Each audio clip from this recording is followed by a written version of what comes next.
میں ایک عظیم ہستی کا تذکرہ کرنا چاہتا ہوں جس کا نام نامی اسم گرامی ہے حضرت عمر بن عبدالعزیز رضی اللہ تعالیٰ عنہ۔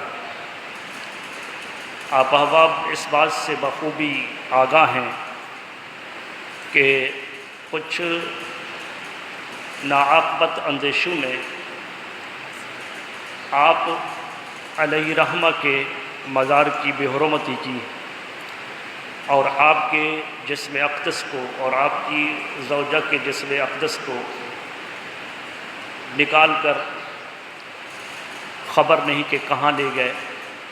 یہ ان کی بدبختی ہے، ورنہ ایسی حرکت کرنے سے اللہ کے مقبول بندوں کے جو عزتیں اور رحمتیں جو برکتیں اللہ کی نازل ہوتی ہیں اس میں کچھ فرق نہیں پڑتا۔ یہ ان کی اپنی بدبختی ہے جنہوں نے ایسا کیا۔ اور یہاں پر یہ بات بھی میں عرض کرتا چلوں کہ ہم جو سوشل میڈیا پر ہمارے سامنے جو چیزیں آ رہی ہیں تو کوئی کچھ کہہ رہا ہے، کچھ کہہ رہا ہے، اور کیا نام ہے اس کا، بشار الاسد کی فوج نے بھی ایسا کیا ہے یا اہل تشیع نے ایسا کیا ہے، جبکہ میں یہ سمجھتا ہوں کہ یہ ایک سازش ہے مسلمانوں کو لڑانے کی، کیونکہ میں نے کئی اہل تشیع کے اکابر علماء کرام کی زبانی سنا۔ سوشل میڈیا کا دور ہے تو چھوٹے چھوٹے کلپ 1-2 منٹ کے اس طرح سے واٹس ایپ وغیرہ پر، فیس بک وغیرہ پر، تو میں نے بالخصوص ان کے عالم دین امین شہیدی کو سنا اور شہنشاہ نقوی کو سنا، تو ان کے جو بیانات ہیں وہ حضرت عمر بن عبدالعزیز رضی اللہ تعالیٰ عنہ کی تعریف میں ہیں۔ بلکہ ایک بات تو انہیں یہ کی، شہنشاہ نقوی نے، یوٹیوب پر ابھی موجود ہے، کہ بنو امیہ خاندان کے اندر جب بادشاہت چلی تو جو بھی منبر پر آ کر جو بادشاہ ہوتا تھا وہ اس کی خطبہ حضرت امیر المومنین حضرت علی رضی اللہ تعالی عنہ پر گالی گلوچ سے شروع ہوتا تھا۔ یعنی جو بھی بادشاہ آیا اس نے جب خطبہ دیا تو اس نے حضرت علی کو معاذ اللہ گالی دی۔ ہماری اہل سنت کی کتابوں میں نہیں ہے، میں ان کی بات کر رہا ہوں۔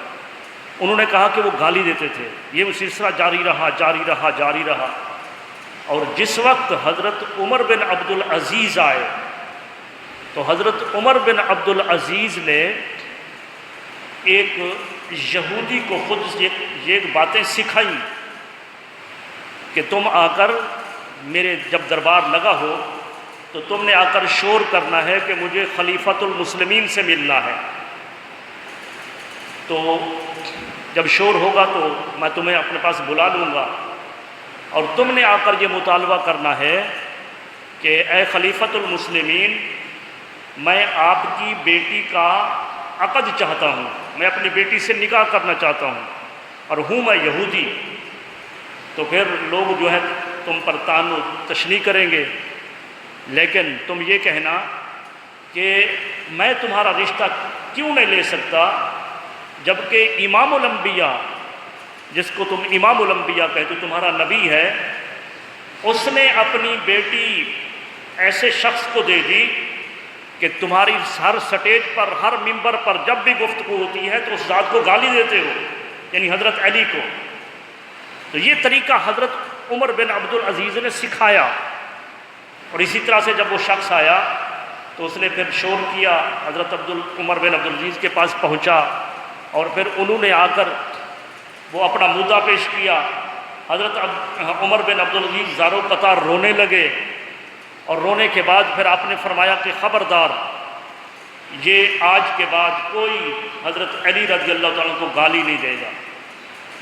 تو بات بتانے کا مقصد یہ تھا، یہ وہ گفتگو تھی کہ جو میں نے ایک اہل تشیع عالم کی میں نے بیان کی، اور وہ یہ کہتے ہیں کہ یہ بات جو ہے، اس بات کو ختم کیا اس سب و شتم کو ختم کیا حضرت عمر بن عبدالعزیز نے، اور ان کی زبانی یہی ہے کہ وہ خلیفہ راشد تھے اور وہ عادل تھے۔ تو اس وجہ سے میں یہ نقطہ نکال رہا ہوں کہ یہ اس جو پوری دنیا کے اندر ایک مصیبت آئی ہوئی ہے کرونا کی وائرس کی صورت میں، تو اس حالت کے اندر اس طرح کا واقعہ رونما ہو جانا سوائے اغیار کی سازش کے اور کچھ نہیں ہے۔ یہ اغیار کی سازش ہے، لیکن ہم اتنا تو کر سکتے ہیں کہ ہم اللہ تبارک و تعالیٰ کی بارگاہ میں اس کے لیے یہ کلمات، یہ باتیں اس طرح سے اللہ کی بارگاہ، یا اللہ جنہوں نے بھی ایسا کیا ہے، کیونکہ حضرت عمر بن عبدالعزیز رضی اللہ تعالیٰ عنہ یا رحمت اللہ علیہ، ان کی جو ذات والا صفات ہے، انہوں نے اپنی اس طرح اصلاح کر لی تھی، وہ اس قدر مومن اور اس طرح اپنے ایمان کے اندر مصلح بن گئے تھے کہ آج ہمارے تمام مسلمان مومنین مومنات سب اس کو خلیفہ راشد کہتے ہیں، جبکہ آپ کا خلافت کا وقت جو ہے وہ تو کئی اموی بادشاہوں کے بعد آتا ہے۔ مثلا بہت سے تابعین نے آپ کو خلافہ راشد کہا کہ آپ کی جو خلافت ہے، بعضوں نے کہا، حضرت امام حسن بصری نے فرمایا کہ خلفائے راشدین 5 ہیں، 5۔ تو نے کہا ایک حضرت سیدنا ابو بکر صدیق رضی اللہ تعالیٰ عنہ، حضرت عمر فاروق رضی اللہ تعالیٰ عنہ، حضرت عثمان غنی رضی اللہ تعالیٰ عنہ، حضرت علی رضی اللہ تعالیٰ عنہ، اور حضرت عمر بن عبدالعزیز رضی اللہ تعالیٰ عنہ۔ بعضوں نے کہا کہ خلفائے راشدین 6 ہیں، انہوں نے عمر بن عبدالعزیز سے پہلے اور حضرت علی رضی اللہ تعالیٰ عنہ کے بعد حضرت امام حسن مجتبی رضی اللہ تعالیٰ عنہ کی، جن کی خلافت کا جو عرصہ ہے وہ تقریباً 6 ماہ کے لگ بھگ ہے صرف، ان کو بھی خلفائے راشدین میں داخل کیا۔ اور اس کے بعد پھر بعد میں تقریباً 5-6 بادشاہوں کے بعد پھر حضرت عمر بن عبدالعزیز رضی اللہ تعالی عنہ کو بھی خلفائے راشدین میں داخل فرمایا۔ آپ کا نام عمر ہے، عمر بن عبدالعزیز، اور آپ کی کنیت ابو حفظ ہے، ابو حفظ۔ اور آپ سے پہلے جو ہے خلفاء کون ہوئے؟ میں نے یہاں تک گنوایا کہ 4-5 خلفاء حضرت حسن مجتبی رضی اللہ تعالیٰ عنہ کے بعد، پھر اس کے بعد خلیفہ بنے حضرت امیر معاویہ رضی اللہ تعالیٰ عنہ، اور حضرت امیر معاویہ نے پھر خلیفہ بنایا یزید بن حضرت امیر معاویہ رضی اللہ تعالیٰ عنہ۔ تو یزید کے بعد پھر خلیفہ بنا ان کا اپنا بیٹا معاویہ بن یزید، اور پھر اس کے بعد جو ہے پھر مروان بنا، مروان بن حکم۔ تو مروان خلیفہ بنا، بادشاہ بنا، اور مروان کے پھر 2 بیٹے تھے، عبد الملک اور عبد العزیز۔ تو مروان کے بعد پھر عبد الملک جو مروان کا بیٹا تھا وہ بادشاہ بنا، اور پھر عبد الملک نے اپنے بیٹے کو بڑے بیٹے کو خلیفہ بنایا، اور پھر اس کی وفات کے بعد پھر اس کا دوسرا بیٹا تھا سلیمان بن عبد الملک، اس کو خلیفہ بنایا۔ اور جب سلیمان بن عبد الملک کا انتقال ہوا اور وہ ایک جنگ کے اندر تھے، جنگ کر رہے تھے، تو اس جگہ پر ان کی طبیعت ناساز ہوئی، تو اس جگہ پر اس نے رجا بن حیوہ ان کو بلایا اور کہا کہ میری طبیعت ناساز ہے، تو مجھے مشورہ دو کہ میں اپنے بعد کس کو خلیفہ مقرر کروں۔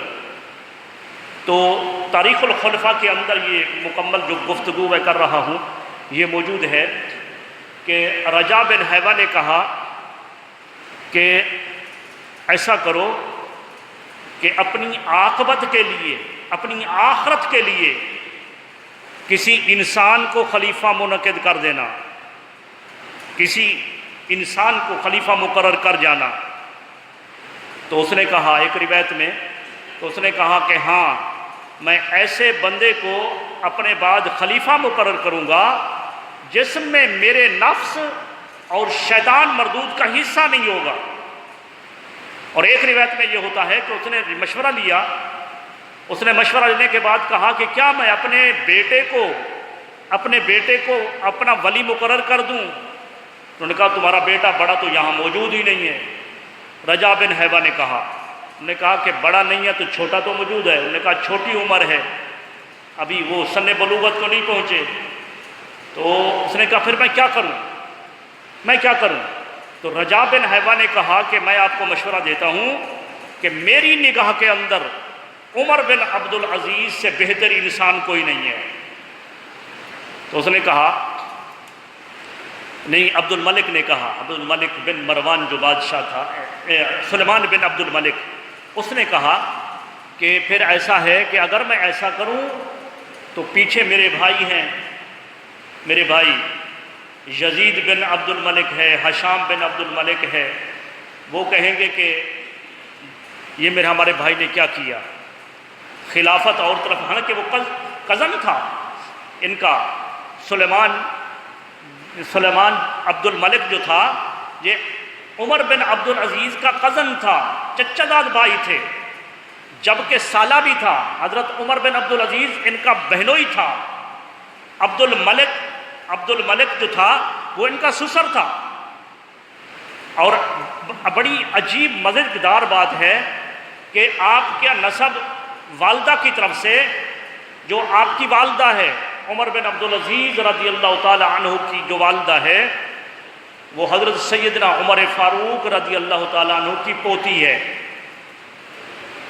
اور یہ کون سی پوتی ہے، کس بیٹے سے ہے، وہ کون سی آپ کی بہو تھی، یہ بات بھی بڑی دلچسپ ہے۔ اس وجہ سے میں سنانا چاہ رہا ہوں کہ حضرت عمر فاروق رضی اللہ تعالی عنہ وہ رات کو گشت کرتے تھے، حالات معلوم کرنے کے لیے شہر کا گشت کرتے تھے۔ تو ایک جگہ سے گزرے تو اندر سے رات کے ٹائم، صبح صادق کے ٹائم دودھ دھونے کا جب وقت ہوتا ہے، صبح گوالا لینے کے لیے آتا ہے، دیہاتوں کے اندر جو ہے آج کل وقت چینج ہو گئے ہیں، تبدیل ہو گئے ہیں، لیکن صبح صادق میں دودھ دھو دیتے ہیں اور پھر صبح سویرے فجر کے ٹائم گوالے دودھ والے لے جاتے ہیں۔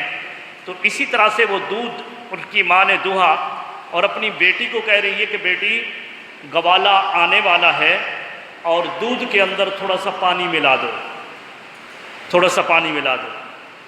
تو اس بچی نے کہا کہ اماں جان، خلیفۃ المسلمین سیدنا عمر فاروق کا حکم ہے کہ دودھ میں پانی نہیں ملانا، انہوں نے ان چیزوں سے منع کیا ہے۔ تو ماں نے کہا بیٹا وہ کب دیکھ رہا ہے، وہ دیکھ تھوڑا رہا ہے، تم اپنے گھر کے اندر چار دیواری کے اندر ہو، وہ دیکھ نہیں رہا ہے۔ اس نے کہا اماں جان، اگر خلیفۃ المسلمین سیدنا عمر فاروق رضی اللہ تعالی عنہ ہم کو نہیں دیکھ رہے تو ہمارا اور اس کا خدا تو دیکھ رہا ہے، اللہ تبارک و تعالیٰ تو دیکھ رہا ہے۔ جب یہ بات ماں نے سنی تو اس نے ارادے کو مؤخر کیا، حضرت سیدنا عمر فاروق رضی اللہ تعالیٰ عنہ کے ساتھ جو آپ کا ساتھی تھا، آپ نے فرمایا اس گھر کو نشان لگاؤ، اس گھر کو اچھی طرح یاد رکھو۔ وہ گھر اچھی طرح یاد ہو گیا۔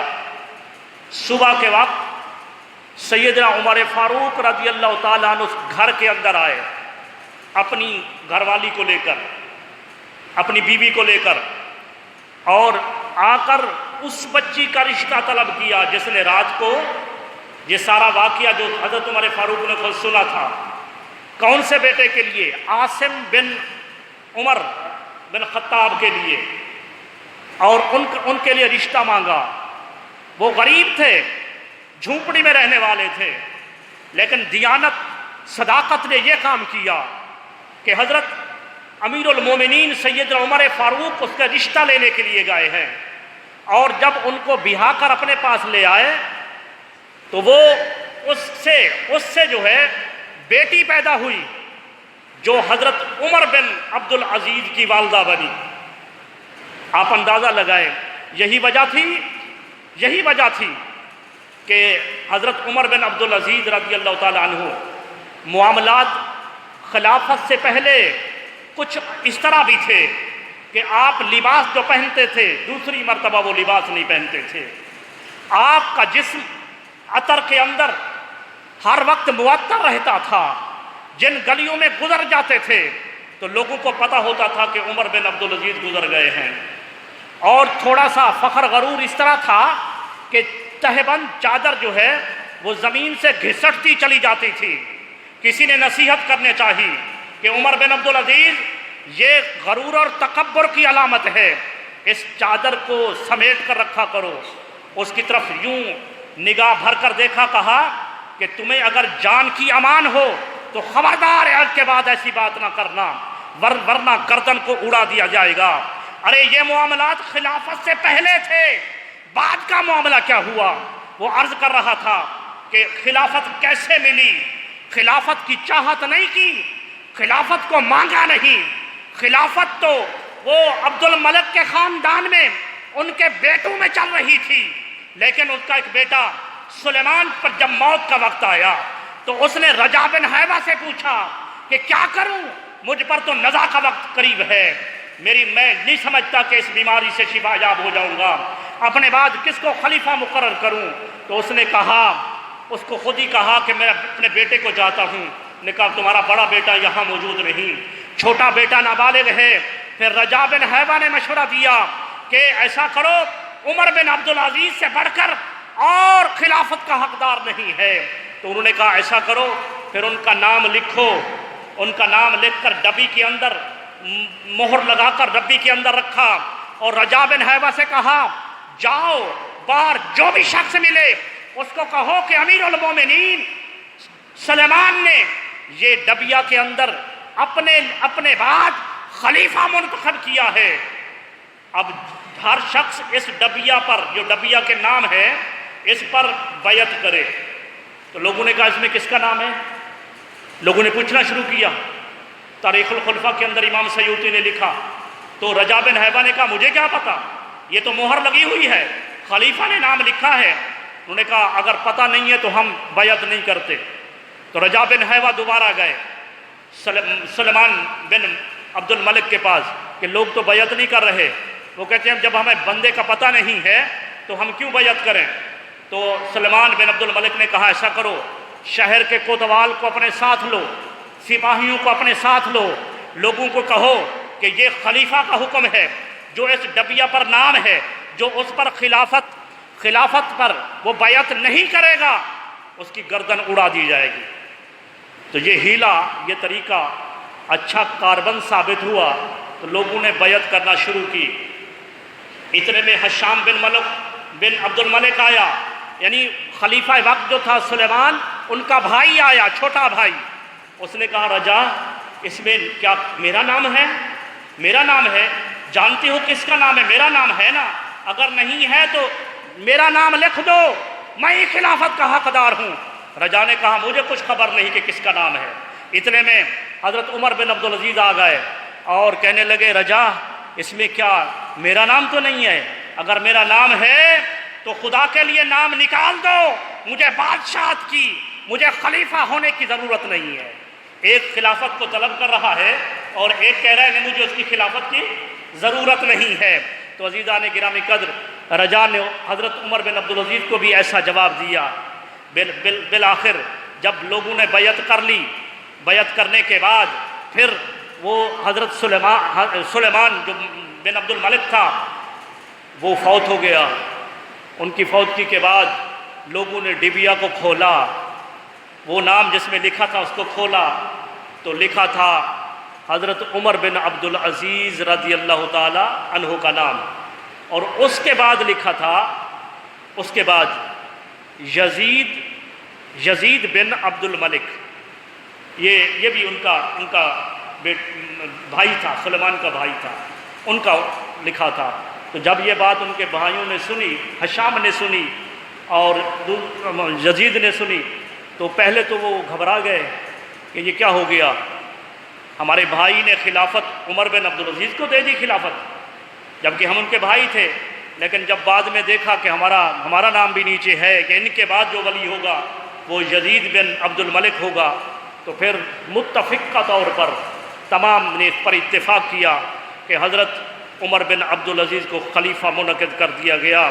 لیکن عزیزان گرامی قدر، خلافت کی چونکہ چاہت نہیں تھی، تو حالت یہ تھی کہ جب نام سنا تو گھبرا گئے، جسم لڑکھڑانے لگا، اور دو آدمیوں نے سہارا دے کر ممبر پر بٹھایا۔ ممبر پر بیٹھنے کے بعد آپ نے خطبہ کے اندر یہی کلمات فرمائے، لوگو واللہ، اللہ کی قسم، مجھے اس خلافت کی بادشاہت کی ضرورت نہیں ہے، میں نے کبھی اللہ سے ایسی دعا نہیں کی ہے، لیکن مجھے منتخب کر دیا گیا ہے۔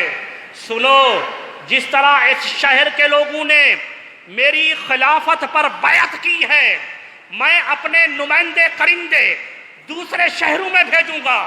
اگر دوسرے شہروں کے لوگوں نے میری بیعت کر لی جس طرح تم لوگوں نے کی، تو میں تم لوگوں کا خلیفہ ہوں گا۔ اگر ان لوگوں نے انکار کر دیا تو مجھے تمہارا خلیفہ بننے کی ضرورت نہیں ہے اور میں خلیفہ نہیں بنوں گا۔ تو عزیزان گرامی قدر، پھر یہ مختصر خطبہ کے بعد آپ واپس آئے۔ جب نیچے اترے تو آپ کے لیے شاہی سواری موجود تھی۔ آپ نے فرمایا، یہ سجا دھجا، یہ گھوڑا، یہ شاہی سواری کیوں لائے ہو؟ انہوں نے کہا یہ پروٹوکول ہے خلیفۃ المسلمین کا۔ فرمایا نہیں، اس کو لے جاؤ، میرے لیے وہی سواری لے آؤ جو میں پہلے سوار ہوا کرتا تھا۔ تو آپ کے لیے وہی خچر لایا گیا جس پر آپ پہلے سوار ہوتے تھے۔ آپ کے لیے کہا گیا کہ بادشاہی استبل کے اندر کتنے گھوڑے ایسے ہیں جو صرف بادشاہ کے لیے، خلیفۃ المسلمین کے لیے مقرر کیے ہوئے ہیں۔ آپ نے فرمایا ان کو بازار میں لے کر سب کو بیچ دو اور ان کا پیسہ روپیہ بیت المال کے اندر داخل کر دو، مجھے ان سواریوں کی ضرورت نہیں ہے، میرے لیے وہی میری سواری کافی ہے۔ تو عزیزان گرامی قدر، اس کے بعد پھر سیدنا حضرت عمر بن عبدالعزیز رضی اللہ تعالی عنہ نے پھر مختلف لوگوں، گورنروں کو، مختلف ملکوں کے اور علاقوں کے گورنروں کو خط لکھے، اور خطوط لکھنے کے بعد رجا بن حیوہ کہتے ہیں کہ جس وقت معاملہ یہ تھا کہ آپ خط لکھ رہے تھے اور ادھر آپ پر رکت طاری تھی، تو آپ یہ سمجھ رہے تھے، رجا بن حیوہ سمجھ رہے تھے کہ شاید آپ اپنی کمزوری کہیں بیان نہ کر دیں، اپنے خط کے اندر کمزوری بیان نہ کریں۔ تو لیکن جس وقت خطوط لکھے گئے اور خطوط کو پڑھا تو اس کے اندر وہی ہیبت اور دبدبا تھا، وہی رعب اور دبدبا تھا، تو جو ایک یقیناً ایک ایماندار حاکم کا ہوتا ہے۔ پھر آپ نے ان تمام کو خطوط لکھے۔ تو عزیزان گرامی قدر، عرض یہ کر رہا ہوں کہ وہ عمر بن عبدالعزیز رضی اللہ تعالیٰ عنہ جن کی خلافت کی مدت 2 سال، ایک روایت میں 2 مہینے اور ایک روایت میں 5 مہینے ہے، 2 سال 5 مہینے، اور کتنا بڑا حکمران کہ ایک خطہ، پاکستان کا جو زمین کا خطہ ہے اس کا حکمران، کیا اس کے ساتھ کسی ایک ملک اور کو جوڑ دو اس کا حکمران؟ ارے نہیں، 3 برے اعظم کا حکمران، 3 برے اعظم کا حکمران، دمشق میں دارالخلافہ، اور آپ کی حکومت ملتان تک تھی، اس لیے کہ آپ سے پہلے جو عبد الملک کا بیٹا ولید بن عبد الملک ہوا تھا، ولید بن عبد الملک کے دور کے اندر یہ محمد بن قاسم نے یہاں سے کراچی سے میں اس طرف گیا، وہ آگے شاہ عقیق کے قریب اس طرف دور تقریباً 100 کلومیٹر، تو آگے ایک بہت بڑی عمارت بنی ہوئی ہے، اور اندر تو داخل نہیں ہوئے، گرمی بھی تھی اور ہم نے پوچھا تو دروازے بھی بند تھے، لیکن اس پر لکھا ہے قلعہ محمد بن قاسم۔ تو میرے ساتھ جو ساتھی تھے میں نے پوچھا تو انہوں نے کہا محمد بن قاسم یہاں سے آئے تھے اور یہاں سے یہ سندھ سے گزرتے ہوئے علاقوں کو فتح کرتے کرتے پھر ملتان تک پہنچے تھے۔ تو عمر بن عبدالعزیز کی حکومت دمشق سے لے کر ملتان تک تھی، استنبول فرانس تک تھی، پوری 3 بر اعظم کا یہ عظیم فرما روا حالت یہ تھی کہ آپ جب متمکن ہوئے خلافت پر، اللہ تبارک و تعالیٰ کی بارگاہ میں دستبا دعا ہوئے، تو پھر رب کائنات نے سارے حالات سنوار دیے، اور اس طرح حالات سنور گئے کہ چرواہا کہنے لگے ارے دوستو بتاؤ کون سا خلیفہ خلافت پر متمکن ہو گیا ہے کہ آج ہم دریا کے گھاٹ پر دیکھتے ہیں کہ جس گھاٹ پر ہماری بکریاں پانی پیتی ہیں اسی گھاٹ پر آ کر بھیڑیا پانی پی رہا ہے۔ ارے یہ کون سا خلیفہ خلافت پر متمکن ہو گیا ہے کہ آج ہمارے ان ریوڑوں کے اندر یہ بکریوں کے ریوڑ، بکریوں کے اندر اور ان بھیڑیوں کے اندر دوستی ہو گئی ہے کہ یہ بھیڑیے ان کو اٹھا نہیں رہے، بکریوں کو نہیں اٹھا رہے۔ تو یہ چرواہا ایک دوسرے کو کہنے لگے جس گھاٹ پر جو بکری پانی پیتی تھی اسی گھاٹ پر بھیڑیا پانی پیتا تھا۔ چرواہوں نے اپنے ریوڑوں کی پرواہ چھوڑ دی تھی کہ ایسا خلیفہ متمکن ہوا ہے کہ انصاف عدل اس طرح بھر دیا گیا ہے اس پورے خطے کے اندر، پوری دنیا کے اندر، کہ انصاف اس طرح سے کہ بلا خوف و چرا یہ بھیڑیے اور بکریوں کے اندر بھی دوستی ہو گئی ہے۔ تو عزیزان گرامی قدر، وہ عظیم خلیفہ عمر بن عبدالعزیز تھے، اور عمر بن عبدالعزیز رضی اللہ تعالیٰ عنہ جس وقت آپ کو خلافت ملی تو آپ روئے جا رہے تھے۔ پوچھا کہ آپ کیوں روئے جا رہے ہیں؟ تو کہا میں ڈرتا ہوں کہ کہیں یہ اللہ تبارک و تعالیٰ کی طرف سے مجھ پر جو بوجھ ڈالا گیا ہے، کہیں اللہ تبارک و تعالیٰ کی مخلوق پر میں بے عدل و انصاف نہ کر بیٹھوں جس سے میری عاقبت خراب نہ ہو جائے۔ انہوں نے کہا، پوچھنے والے نے کہا کیا تمہارے دل کے اندر دنیا کی محبت ہے، روپے پیسے کی محبت ہے؟ کہا واللہ نہیں، مجھے روپے پیسے کی محبت نہیں ہے۔ فرمایا پھر گھبراتے کیوں ہو؟ اگر روپے پیسے کی محبت نہیں ہے تو پھر اللہ تبارک و تعالیٰ تمہاری یاوری مددگاری فرمائے گا۔ تو عزیزان گرامی قدر، یہی وجہ تھی کہ حضرت عمر فاروق رضی اللہ تعالیٰ عنہ فرماتے ہیں لوگوں سنو، یہ کرامات صحابہ کے اندر آیا ہے جس کو تاریخ الخلفاء کے اندر امام سیوطی نے نقل کیا ہے کہ حضرت عمر فاروق پہلے ہی فرما گئے تھے لوگوں سنو، میری نسل سے ایک ایسا خلیفہ آئے گا جو دنیا کو عدل و انصاف سے بھر دے گا۔ فرمایا سنو، اس کے چہرے پر ایک نشان ہوگا اور وہ میری نسل میں سے ہوگا اور وہ عدل و انصاف سے دنیا کو بھر دے گا۔ پھر دنیا کے اندر اس شخص کو دیکھا گیا کہ جب وہ بچپن کے زمانے میں تھے تو ایک گھوڑے نے آپ کے چہرے پر ٹانگ ماری تھی جس کی وجہ سے چہرے پر ایک نشان پڑ گیا تھا۔ تو عمر بن عبدالعزیز رضی اللہ تعالیٰ عنہ، جو جیسے میں نے شروع میں بیان کیا کہ آپ کی پوتی کی آپ بیٹے ہیں، عمر فاروق کی پوتی کی آپ بیٹے ہیں، تو پھر آپ کی نسل سے ایسا خلیفہ آیا جس نے اس کائنات کو اس 3 بر اعظم کو جو کروڑوں نہیں اربوں لوگوں پر حاکم تھا ان کو عدل و انصاف کے ساتھ بھر دیا۔ کوئی نہ ظالم رہا نہ مظلوم، جو ہر ظالم مظلوم کو ختم کر دیا گیا۔ عزیزان گرامی قدر، پہلی بات جو شروع کی وہ اپنے گھر سے شروع کی۔ جس وقت آپ خلیفۃ المسلمین مقرر ہوئے، سب سے پہلے گھر میں آئے، اپنے خاندان کے لوگوں کو بلایا۔ ارے خاندان کے لوگ معمولی شخص نہیں تھے، آپ کا سسر بھی بادشاہ تھا، آپ کے سسر کا باپ بھی بادشاہ تھا، یعنی مروان آپ کے سسر کا باپ ہے، عبد الملک آپ کا سسر ہے، اس کے بعد ولید آپ کا سالہ لگتا ہے، وہ آپ سے پہلے حکمران تھا، ان کے بعد سلیمان وہ بھی آپ کا سالہ لگتا ہے، وہ بھی حکمران تھا، اس کے بعد آپ خلافت پر متمکن ہوئے۔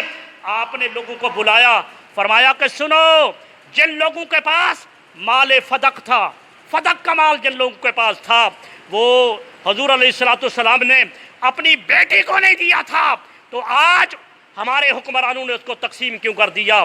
آج میں خلافت پر متمکن ہو گیا ہوں، تو وہ جن کے پاس جس کے پاس ہے وہ واپس کرو۔ فدق کا مال واپس لے کر بیت المال میں جمع کرایا۔ پھر کہا کہ جن کے پاس اور مال ہے وہ راہ خداوندی کے اندر، لوگوں کی بہتری کے اندر مال اپنا جمع کرائیں، اور اس بات کا آغاز میں اپنے گھر سے کر رہا ہوں۔ اپنی بیوی سے مخاطب ہوئے، کون بیوی؟